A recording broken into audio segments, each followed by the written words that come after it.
नमस्कार दोस्तों, स्वागत है आपका अपने प्लेटफ़ॉर्म एनसीईआरटी बाय विक्रम पर।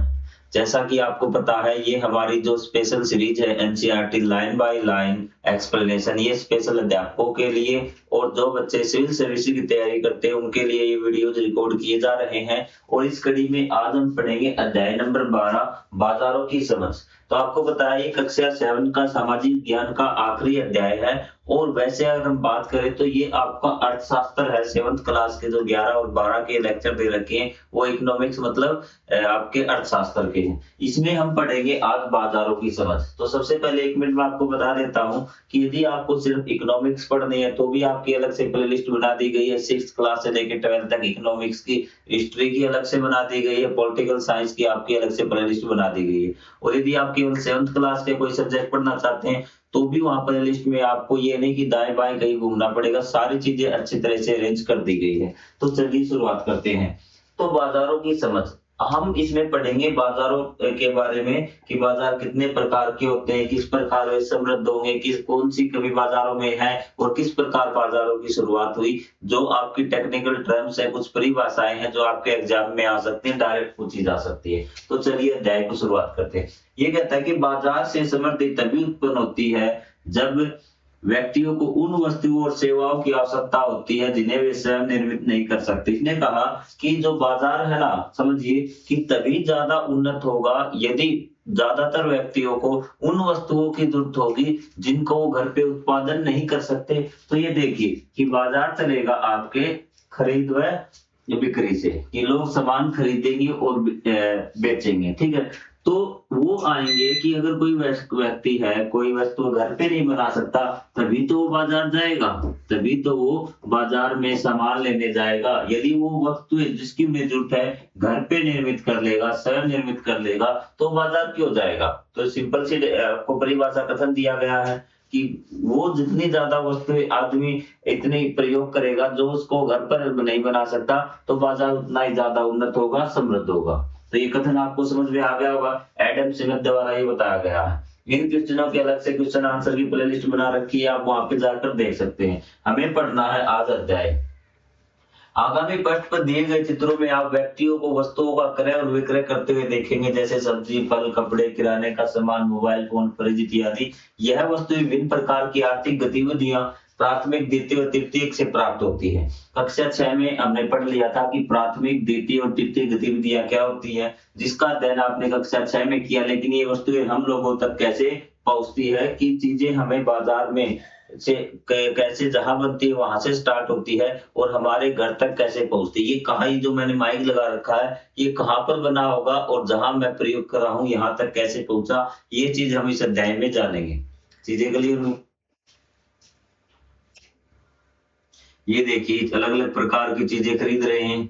ठीक है, ये सामान आप देख रहे हैं किस प्रकार से सामान घर पर पहुंचता है, वो सारा हम थ्योरी में पढ़ेंगे कि ये मॉल क्या होते हैं, आपके किस प्रकार की दुकानें हैं, रोजमर्रा के व्यापारी अलग अलग प्रकार के। सबसे पहले मूलभूत आवश्यकताएं देख लीजिए। अर्थशास्त्र में आवश्यकताओं से तात्पर्य मूलभूत आवश्यकताओं का मतलब क्या। देखिए हर चीज का क्या है, अलग अलग सब्जेक्ट में अलग अलग मतलब होता है। जैसे वस्तुएं, साइंस में आपका कोई भी वो चीज है जो स्थान घेरती है और जिसका आयतन होता है वो आपकी वस्तु होती है। लेकिन अर्थशास्त्र में हम बात करेंगे तो आपकी वस्तु वो चीज हो सकती है जिसको हम खरीद या बेच सकते हैं, उसके अलावा कोई चीज वस्तु नहीं कहलाती। तो हर सब्जेक्ट में एक चीज की अलग अलग परिभाषाएं हो सकती है। साइंस में अगर मूलभूत आवश्यकताओं की बात करेंगे तो आपका भोजन, पानी और रहन सहन आपका आ जाएगा। अर्थशास्त्र में मूलभूत आवश्यकताओं से तात्पर्य कि उन बुनियादी वस्तुओं से होता है जो कभी भी किसी व्यक्ति के लिए जीवित रहने के लिए आवश्यक है, जैसे भोजन, पानी, वस्त्र और आवास। ठीक है, ये अर्थशास्त्र में भी साइंस वाले सेफ डेफिनेशन दे रखी है। आवश्यकताएं क्या होती है भी, एक तो मूलभूत आवश्यकताएं आप समझ गए, एक आपकी आवश्यकता है। अर्थशास्त्र में आवश्यकताओं से तात्पर्य किसी भी व्यक्ति की उन इच्छाओं से होता है जो जीवित रहने के लिए आवश्यक नहीं है। मतलब वे चीजें आपकी कि जो जीवित रहने के लिए जरूरी है वो आपकी मूलभूत आवश्यकताएं होती हैं। और जो चीजें उसे जरूरत है लेकिन वो जीवित रहने के लिए जरूरी नहीं है, वो आवश्यकता है। मुझे माइक की आवश्यकता है, ये मेरी आवश्यकता है, मूलभूत आवश्यकता नहीं है। मुझे खाना चाहिए, ये मेरी मूलभूत आवश्यकता है। आपको आगे दोनों समझ में कि माइक नहीं मिलेगा मेरा जीवन समाप्त थोड़ी हो जाएगा। ठीक है, लेकिन भोजन नहीं मिला तो मेरा जीवन समाप्त हो जाएगा। तो ये आपकी मूलभूत आवश्यकता और आवश्यकताओं में अंतर है। प्रत्येक शब्द हम अच्छे से समझते हुए चलेंगे ताकि आपको समझ में आ जाए। अब बाजार क्या है? वह स्थान जहां लोगों द्वारा विभिन्न वस्तुओं का क्रय और विक्रय किया जाता है, मतलब वस्तुएं खरीदे और बेची जाती हैं, उस स्थान को हम बाजार कहते हैं भी। इसे हिंदी में हाट या कन्नड़ में मारुकटे कहा जाता है। कन्नड़ भाषा में क्या कहा जाता है? मारुकटे कहा जाता है। आपके क्षेत्र में इसे क्या कहा जाता है? बाजार कहीं भी हो सकता है। और वर्तमान में ऑनलाइन बाजार बहुत ही ज्यादा प्रचलित हो जाता है। जो आप सोशल प्लेटफॉर्म अमेजन है, आपका फ्लिपकार्ट, कहीं से भी आप ऑनलाइन माध्यम से चीजें खरीदते हैं या बेचते हैं, वो आपका बाजार ही, ऑनलाइन बाजार आपका हो सकता है। वस्तुएं और सेवाएं बाजार के माध्यम से, सेवाएं आप समझ गए होंगे, बार बार आपको बता दिया कि सेवाएं वो होती है जिसमें हम कोई चीज बेचते या खरीदते नहीं, हम कोई काम करते हैं। ठीक है, जैसे मैं यहाँ खड़ा हूं और मैं आपको सिर्फ रास्ता बताने के पैसे ले रहा हूँ। ठीक है, तो ये क्या है? सेवाएं हैं। सेवाएं हम खरीदते हैं और बेचते भी हैं। बाजार के माध्यम से व्यक्तियों और व्यापारियों के लिए उपलब्ध हो रही है। लंबे समय से व्यक्ति वस्तुओं और सेवाओं की मूलभूत आवश्यकताओं और अन्य आवश्यकताओं को पूरा करने के लिए बाजारों पर निर्भर रहे। मूलभूत आवश्यकताएं आप समझ गए अब, और आवश्यकताएं समझ गए, इनको पूरा करने के लिए बाजार पर निर्भर रहे हैं। इसके अलावा बाजार लोगों, परंपरा और विचारों को भी जोड़ते, मतलब वहां आपस में जाते दुकानदार, बातचीत तो होगी। अगर बातचीत होगी तो आपस में जुड़ेंगे, अलग अलग प्रकार के लोग आएंगे, इकट्ठा होंगे, एक दूसरे से बातचीत करेंगे, तो ये सारी चीजें आपस में जोड़ते हैं। आइए 16वीं शताब्दी के भारत के बाजार का उदाहरण देखते हैं। ये है गौरवशाली हम्पी, कर्नाटक में। ठीक है, हम्पी बाजार कर्नाटक में। हम्पी बाजार समृद्ध व्यापार का केंद्र एवं विजयनगर साम्राज्य के समृद्ध बाजारों में से एक था। व्यापार क्या होता है? व्यक्ति या देशों के बीच वस्तुओं और सेवाओं का क्रय विक्रय या विनिमय। जब वो आदान प्रदान करते हैं ना, तो उसको हम व्यापार बोलते हैं। चाहे वो वस्तु के बदले वस्तु ले, चाहे आपका मुद्रा के बदले वस्तु ले, क्योंकि आपका अर्थशास्त्र में आपकी जो परिभाषा है ना, शब्द समझने आपको बहुत ज्यादा जरूरी है। तो हम्पी ना समृद्ध व्यापार का केंद्र था, मतलब जहां चीजों का आदान प्रदान होता था, खरीदते बेचते थे। विजयनगर साम्राज्य के समृद्ध बाजारों में एक था। यह बाजार विरूपाक्ष मंदिर के सामने स्थित था। विरूपाक्ष मंदिर था ना, उसके सामने स्थित था। अनेक विदेशी लेखों में शहर के पास समुद्र संबंधता का वर्णन किया गया है। प्रसिद्ध पुर्तगाली यात्री डोमिंगोस पेज ने हम्पी बाजार में विभिन्न प्रकार के उत्पादों का कारोबार होने के कारण से विश्व में उत्कृष्ट उपलब्धता वाला शहर कहा है। उसने ये कहा था कि विश्व की कोई ऐसी चीज नहीं है जो हम्पी के बाजार में न मिलती हो। ये जान के आपको आश्चर्य होगा। यहाँ पर विभिन्न प्रकार के उत्पाद, अनाज, बीज, दूध, तेल, रेशम और पशुओं में गाय, खरगोश, घोड़े, यहाँ तक कि बटेर व तितर जैसे पक्षियों का व्यापार होता था। एक और पुर्तगाली यात्री फर्नांडो नूनीज ने हम्पी बाजार के बारे में लिखा था। वहां शिल्पकार भी थे जो अपनी गलियों में काम करते थे और जिन्हें आप सोने के जवाहरात या कृत्रिम आभूषण बनाते हुए और हर प्रकार के माणिक्य, हीरे, मोतियों के साथ बेचते हुए देख सकते हैं। कपड़ों के विक्रेताओं के लिए कपास और प्रचुर मात्रा में घास और भूसे की उपलब्धता थी। मुझे नहीं मालूम कि यह कौन कह सकता है कि यह देश बंजर है।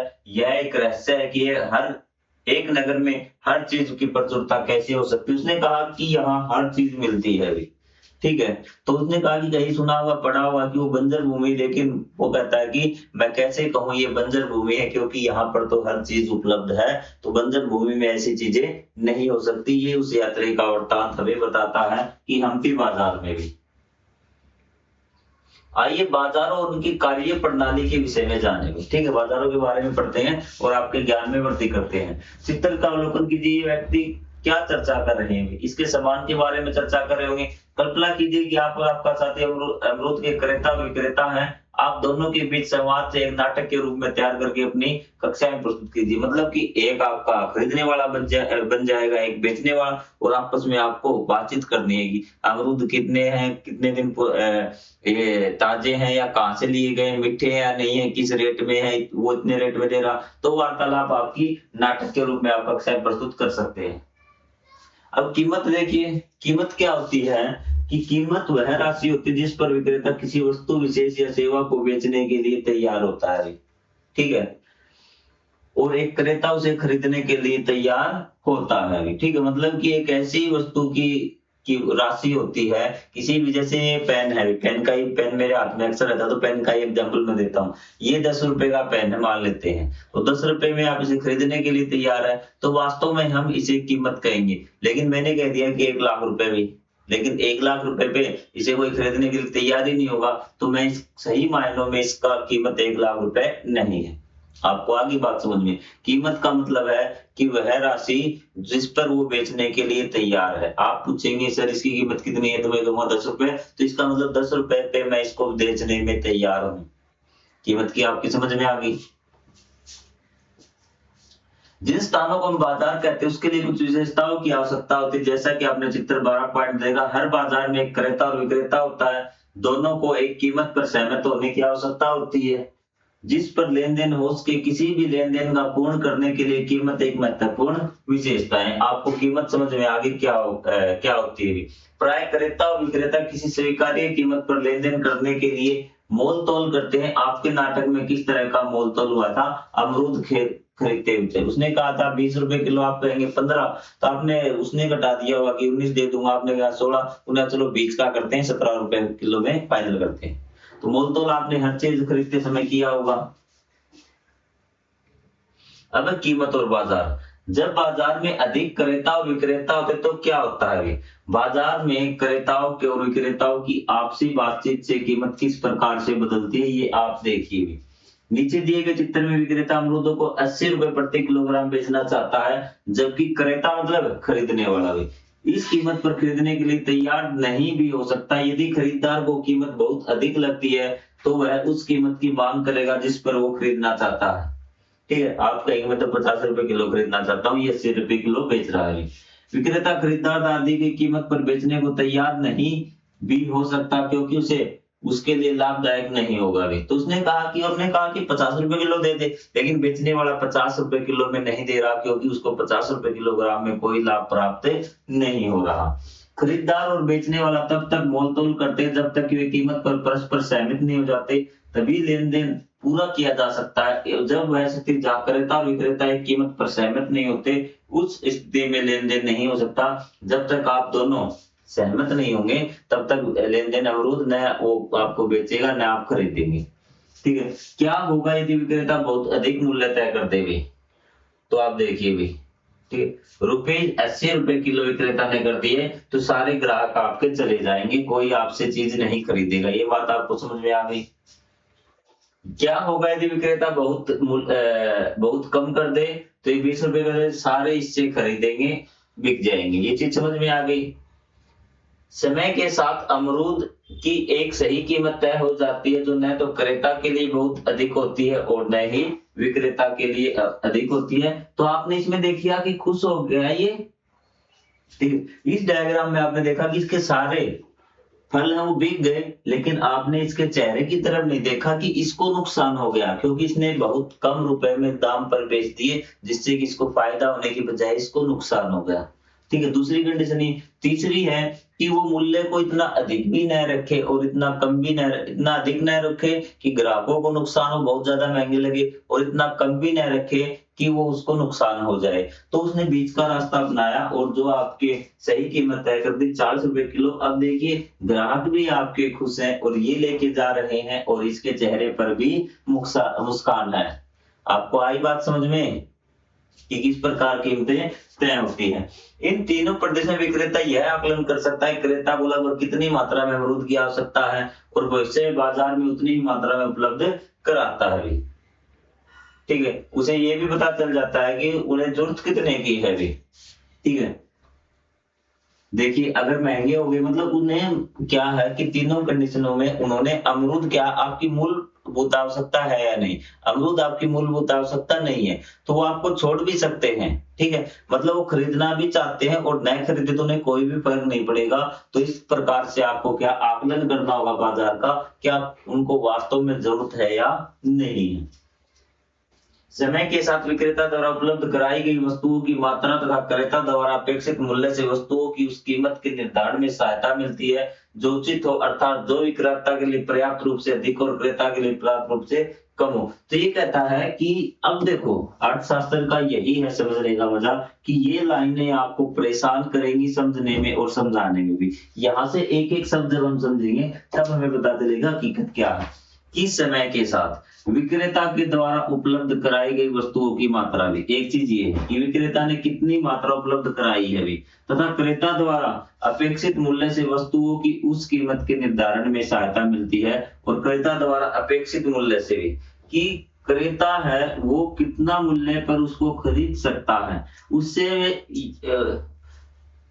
अपेक्षित मूल्य से वस्तुओं की उस कीमत के, और क्रेता उसको कितना खरीदना चाहता है उसकी कीमत से क्या है उसकी मात्रा के निर्धारण होता है, कि उसकी कीमत का निर्धारण होता है, मात्रा का नहीं कीमत का निर्धारण होता है जो उचित हो, अर्थात जो विक्रेता के लिए पर्याप्त रूप से अधिक और क्रेता के लिए पर्याप्त रूप से कम हो। कि जो विक्रेता के लिए क्या होना चाहिए, अधिक होना चाहिए, और क्रेता के लिए क्या होना चाहिए, पर्याप्त रूप से कम कीमत हो, वो मात्रा आपकी चलेगी। मतलब आपको बता दिया कि जो बेचने वाला है उसको लाभ हो जाए और खरीदने वाले को भी नुकसान न हो। ठीक है, अब देखिए मैं आपको बताता हूं कि आपके कोई चीज है वो 100 किलो बिकनी है, उसकी कितनी बिकनी है, 100 किलोग्राम, 1000 रुपए उसको कमाने हैं। तो यदि वो 1 किलोग्राम में मतलब कि एक मोटी मान लीजिए कि 1000 रुपए आपकी बेसिक कॉस्ट, तो जो आपकी जो ये डेली की दिहाड़ी होती ना, ये भी इसी के हिसाब आपको 100 किलो बिकनी है, आपको अंदाजा आ जाएगा कितनी किलो बिकेगी। तो आप सोचिए 10 रुपए अगर एक में बेनिफिट कर लेना तो हमारे कितने हो जाएंगे, 1000 रुपए हो जाएंगे। तो आप 40 रुपए कहीं से खरीद के लेके आए किसी खेत से, तो आप 50 रुपए किलो बेच दीजिए भी। ठीक है, ये सारी चीजें बाजार में घूमती रहती हैं कि कितने रुपए किलो वहां खेत से आता, कितने रुपए किलो, इसके आधार पे। ये नहीं कि आप 40 रुपए लाके आप 60 रुपए बेच देंगे। ठीक है, तो ये 20 रुपए का, या फिर आप 100 रुपए किलो इसको बेच दें, तो इससे नहीं हो सकता अभी। ठीक है, जो आपका ग्राहक है वो चाहता कम से कम मूल्य में बिके, और जो आपका दुकानदार है वो चाहता अधिक से अधिक मूल्य में बिके। तो दोनों को किसी एक बेसिक मूल्य पे सहमत होना पड़ेगा जहां दोनों की संतुष्टि हो जाए। देखिए 2 लाइनों में कितना टाइम लग जाता है समझाने में। हमारे आसपास के बाजार भी, ठीक है, बाजार हर स्थान पर विभिन्न रूपों में विद्यमान है। 2 प्रकार के विद्यमान है, 2 प्रकार के हैं, प्रत्यक्ष जिसको फिजिकल बोलते हैं, और ऑनलाइन बाजार जो आप सोशल नेट इंटरनेट की माध्यम से चीजें खरीदते हैं। प्रत्यक्ष बाजार फिजिकल मार्केट वह होता है जहां क्रेता विक्रेता प्रत्यक्ष रूप से मिल सकते हैं और मुद्रा के बदले वस्तु या सेवाएं का क्रय कर सकते हैं। यह सबसे सामान्य प्रकार का बाजार है। इसमें साप्ताहिक बाजार हाट इसके अंतर्गत आते हैं, जहां विक्रेता सब्जियां, अन्य आवश्यक वस्तुएं और हस्तशिल्प की वस्तुएं ठेलों पर सजाकर बेचते हैं। स्थानीय बाजार की दुकानें और सड़क के किनारे खाद्य पदार्थ, कृत्रिम आभूषण आदि बेचने वाले विक्रेताओं से गुंजायमान रहने वाले बाजार भी प्रत्यक्ष बाजार हैं। ठीक है, विक्रेताओं से गुंजायमान मतलब जो यहाँ पे ये चीजें उपलब्ध रहती है, ब्याज लगा के बेचते हैं, ये ले लो वो ले लो, जो भी आपने जहाँ बाजार में चीजें रुपए देके खरीदी ना अपने हाथ से, जो व्यापार जब आपके सामने खड़ा है बेचने वाला, वो आपका फिजिकल प्रत्यक्ष बाजार है। इनमें कई बहुमंजिला भवन भी सम्मिलित हैं, जैसे नगरों, कस्बों, बड़े क्षेत्रों में बने मॉल जिनमें कई तरह की दुकानें होती है। मतलब कि आपको फिजिकल बाजार बता दिया जहां भी आपका सामना तो वैसे होता है युद्ध में प्रतिद्वंदा नहीं, जब आप अपने उससे दुकानदार से जो जिससे चीज आप खरीद रहे हैं उससे मिल सकते हैं, और भुगतान आप अपने हाथ से करते हैं भी। ठीक है, हाथ से करें चाहे क्यूआर कोड से स्कैन करें, मेन बात है कि आप चीज डायरेक्ट उस आप विक्रेता से खरीदते हैं। चीज आ गई आपको समझ में। अब विनिर्माता समझिए एक शब्द, क्योंकि साथ साथ शब्दों को समझना बहुत जरूरी है। एक व्यक्ति या उद्योग जो विक्रय के लिए वस्तु निर्मित करता होता है विनिर्माता भी। निर्माता मतलब बनाने वाला, भी मतलब विक्रय के लिए वस्तु बनाने वाला। उत्पादन के आगत भी, क्योंकि जब तक हम शब्दों को नहीं समझेंगे तब तक हमारी चीजें क्लियर नहीं होंगी, क्योंकि आगे ये वर्ड यूज होगी। उत्पादन की आगत है वे सामग्रियां या संसाधन जिसका उपयोग वस्तुओं और सेवाओं के उत्पादन में किया जाता है। उत्पादन के आगत, अगर यहाँ पे मैं देखूं तो यहाँ पे इसको वर्णित कर सकते हैं कच्चा माल के तौर पर। किसके तौर पर, कच्चा माल के उद्योग इंडस्ट्री में। देखिए क्या बताया गया है, वे सामग्रियां या संसाधन जिनका उपयोग वस्तुओं और सेवाओं के उत्पादन में किया जाता है, जिससे वो बिजनेस करता है भी। आपको आ रही समझ में? जिनका उपयोग वस्तुओं और सेवाओं के उत्पादन में किया जाता है वो आपके क्या होते हैं?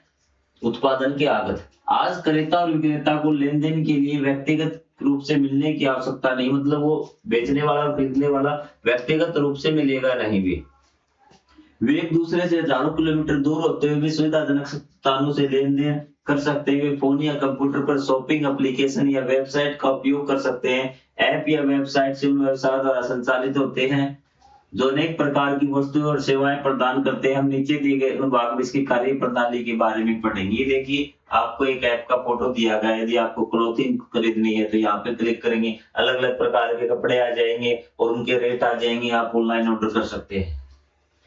कोई भी वस्तु वस्त्र फर्नीचर और किराने की वस्तुओं से लेकर इलेक्ट्रॉनिक सामान जैसे टीवी मोबाइल फोन लैपटॉप तक खरीद अपने घर मंगा सकते हैं। विनिर्माता वस्तुओं के उत्पादन के आगत घटकों को भी ऑनलाइन खरीद सकते हैं। विनिर्माता मतलब वस्तुओं को बनाने वाले भी क्या है? वस्तुओं को बनाने वाला, जो उन वस्तुओं को बनाने के लिए उसे चीज चाहिए भी, ठीक है। मान लेते हैं व्यक्ति कपड़ा बनाता है तो वो क्या करता है कि जो चीज उसे चाहिए, रेडीमेड कपड़े बनाता है, हुक है, जिप है, बटन है, वो भी ऑनलाइन वो मंगवा सकता है। घटकों को भी ऑनलाइन खरीद सकते हैं। वस्तुओं के अतिरिक्त कोई भी घर से बाहर निकले बिना ऑनलाइन कक्षाओं जैसी सेवाएं अब आप समझ चुके हैं सेवाएं क्या होती है का लाभ उठा सकता है। ऐसी सेवाओं के लिए भुगतान ऑनलाइन माध्यम से किया जाता है अभी। तो जैसे ये तो हमारी कक्षा फ्री ऑफ कॉस्ट है, जैसे आपको बताया एनसीईआरटी में आपको फ्री ऑफ कॉस्ट पढ़ाऊंगा, लेकिन उसके लिए कुछ क्या है फीस ले लेते हैं और वो भी क्या है आपकी ऑनलाइन माध्यम से पे की जा सकती है। आपको टीचर से मिलने की आवश्यकता नहीं, आप फोन के माध्यम से पे कर सकते हैं। आपके विचार से ऑनलाइन और प्रत्यक्ष क्रय के क्या लाभ और हानि है? आपको बताना है कि लाभ और हानि क्या है आमने सामने के लिए। इसका उत्तर विक्रेता और क्रेता दोनों के दृष्टिकोण से दीजिए कि आपको दोनों में है भी। देखिए आपको कैसे उसका उत्तर देना है कि ये आपका प्रत्यक्ष हो गया, अभी प्रत्यक्ष, ठीक है। कैसे आपको उत्तर मैं बता देता हूँ आपको कि प्रत्यक्ष हो गया। यहाँ पे आपको क्रेता लिखना है। क्या लिखना है? क्रेता के लाभ लिखने हैं कि इसको क्या लाभ हो सकता है। क्रेता वो चीजें सामान देखकर खरीद सकता है, वो सामान को क्या कर सकता है कम या ज्यादा कर सकता है, मतलब कि जो सामान की क्वांटिटी है उसको कम ज्यादा कर सकता है, उसकी क्वालिटी देख सकता है, ठीक है, उसके कीमत के लिए बार्गेनिंग कर सकता है कि कम या ज्यादा करवा सकता है। विक्रेता को क्या फायदा है? वो थोड़ा सा इमोशनली उसको अपने प्रोडक्ट के बारे में ज्यादा समझा सकता है कि ये चीज है, ठीक है। जान पहचान वो बना के अगले तौर पर उसको क्या कर सकता है व्यवहारिक तौर अपने साथ जोड़ सकता है। तो उसी प्रकार आपको विक्रेता के भी लाभ और हानि लिखने और क्रेता के लाभ होने, फिर ऑनलाइन में क्रेता विक्रेता के लाभ हानि होने आगे हम पढ़ लेंगे। कुछ सेवाओं के लिए व्यक्तिगत संपर्क की आवश्यकता होती है, जैसे कपड़ों की सिलाई, जिसकी सेवा ऑनलाइन प्रदान नहीं की जा सकती। क्या आप ऐसी अन्य सेवा कुछ जानते हैं जिनके लिए प्रत्यक्ष बाजार की आवश्यकता होती है? उसने कहा कि कुछ तो ऐसी सेवाएं होती हैं जो आपकी ऑनलाइन नहीं हो सकती, जैसे कपड़ों की सिलाई। लेकिन मैं बताता हूँ कि अगर आज के जमाने की हम बात करें, जिस तरह से सुविधाएं बढ़ रही हैं, कपड़े की सिलाई भी ऑनलाइन हो सकती होगी। कैसे? कि वो ये नहीं कि आपके घर पे आके करके जाएगा, अभी वहां पे क्या करेगा कि आप ऑर्डर देंगे कि ये सिलना है, अपना फोटो डाल देंगे कहाँ से सिलना है, वो आपको ऑनलाइन जो है कोई आएगा आपके कपड़े उठा के ले जाएगा और आपको वापस दे जाएगा। ऐसे काम भविष्य में हो सकता है, नहीं हो सकता। आप कमेंट में जरूर बताएं कि आपको क्या लगता है। और या फिर और कोई ऐसा काम है क्या जो ऑनलाइन नहीं हो सकता? आप जरूर बताएं। जैसे मकान की आपको चिनाई करवानी है, अभी ऑनलाइन थोड़ी चिनाई करके जाएंगे आपके, वो उसको आना ही पड़ेगा। अभी पेंटिंग का काम है वो ऑनलाइन थोड़ी होगा, वो यहाँ पर आपको आना पड़ेगा भी, जो भी ये काम करता है उसको भी। ऐसे अन्य प्रकार के बाजार में जो वस्तु और सेवाओं का लेन देन नहीं करते, उनमें से एक है शेयर बाजार और स्टॉक मार्केट। ये आपका नया आया है, ठीक है। तो इसमें क्या होता है, न तो हम कोई सेवाएं खरीदते बेचते हैं, न हम कोई वो सेवाएं का, न कोई चीजों का। वो था स्टॉक मार्केट। अपने परिवार, शिक्षक या समुदाय के सदस्यों से इसके बारे में पूछिए। इस वर्ष हम इन अवधारणाओं को और अधिक विस्तार से समझेंगे भी। अब उन चीजों को और अधिक से निर्यात समझते हैं आप? निर्यात सॉरी क्या होता है? किसी देश में उत्पादित वस्तु या सेवाओं को दूसरे देश के क्रेता को विक्रय करना क्या कहलाता है? निर्यात कहलाता है। चाहे हम दूसरे देश को सेवाएं दें, चाहे कोई चीज बेचे भी। आयात अन्य देशों से जो वस्तुएं हैं वो हमारे देश में क्रय होना या अपने अपने देश में लाना क्या कहलाता है, आयात कहलाता है। शेयर मार्केट में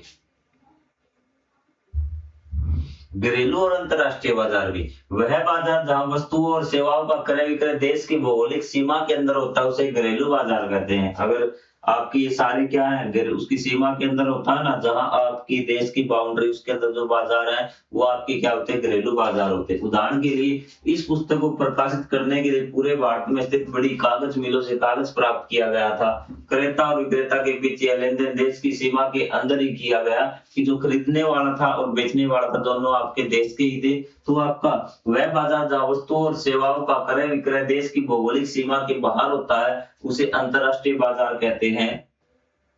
एक देश के विक्रेता अपने उत्पादों को दूसरे देश में निर्यात करते हैं, एक देश के क्रेता दूसरे देश में उत्पाद का आयात करते हैं। इस प्रकार व्यापार देश की सीमा के पार। जब हम उस सामान को क्या करते हैं, बाहर बेचते हैं दूसरे देश के नागरिकों को, तो वो आपका अंतरराष्ट्रीय व्यापार कहलाएगा भी। ठीक है, जब क्रेता और विक्रेता एक ही देश के हो ना, एक ही देश की सीमा के अंदर हो, उसको हम घरेलू बाजार कहते हैं।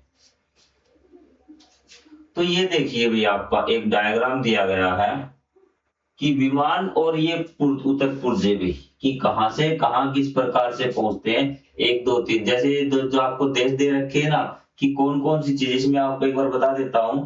2024 में भारत वनस्पति जैसे ताड़ के तेल, सूरजमुखी के तेल और सोयाबीन के तेल का विश्व में सबसे बड़ा आयातक था।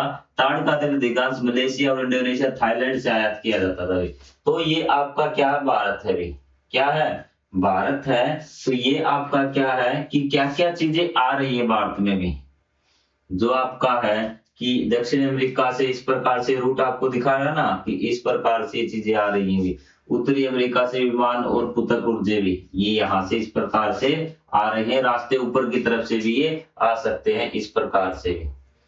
ठीक है, ये परिष्कृत तेल है आपका अफ्रीका से औषधियां, दक्षिण अमेरिका से रासायनिक उत्पाद, उत्तरी अमेरिका से, ये आपके रूट दिखा रखे हैं कि इस प्रकार से घूमकर आते हैं। ये चीजें समझ में आ गई, डायग्राम को समझ में आ गया। ये आपको रास्ते भी दिखा रखे हैं। विश्व भर में भारत का आयात और निर्यात, भारत का निर्यात ये क्या है, निर्यात है, और ये भारत का क्या आयात है, ये भारत बेचता है। ठीक है, जैसे आपका 5वां है ना, पश्चिमी एशिया को क्या बेचता, वो परिष्कृत खनिज तेल उत्पाद, अफ्रीका को औषधियां, दक्षिण अमेरिका रासायनिक उत्पाद, सॉफ्टवेयर है, आउटसोर्स जैसी सेवाएं भी। और आयात क्या क्या करता है, ये चीज आप देख लीजिए, आयात की है। चीजें समझ में आ गई आपको यहाँ से डायग्राम में। स्पष्ट आप जब बुक पढ़ेंगे तो बुक में देख लेना, या फिर आप स्क्रीनशॉट ले, बुक नहीं होगी तो सर हमें स्क्रीनशॉट एक बार इसको बड़ा करके दिखा दीजिए। ये आपका क्या निर्यात है, क्या है, निर्यात है। ये आपको 1 2 3 4 5 चीजें दिखा रहे किस देश को क्या बेच रहा है। उसके बाद ये निर्यात है आपका, चीजें दिख गई आपको। थोक एवं खुदरा बाजार भाई, इसको हम समझेंगे अगले पार्ट में, क्योंकि आज आपने समझ लिया, धीरे धीरे समझेंगे ना तो अगले पार्ट की ओर बढ़ेंगे। आज 25-26 मिनट का लेक्चर हो चुका है, ये आपके लिए काफी है, ताकि हम पार्ट में धीरे धीरे इसको अच्छे तरीके से समझ सके। जितना आपको पढ़ाया जाता है उतना अगर आपको समझ में आ गया, आपने नोट्स बना लिए, तो आपका चैप्टर समाप्त होने में ज्यादा समय नहीं लगेगा और आपका टाइम भी बचेगा नोट्स बनाने के लिए। क्योंकि अगर नोट्स बना लिए तो आपका रिवाइज 5 मिनट में हो जाएगा और आपको दोबारा पढ़ना नहीं पड़ेगा।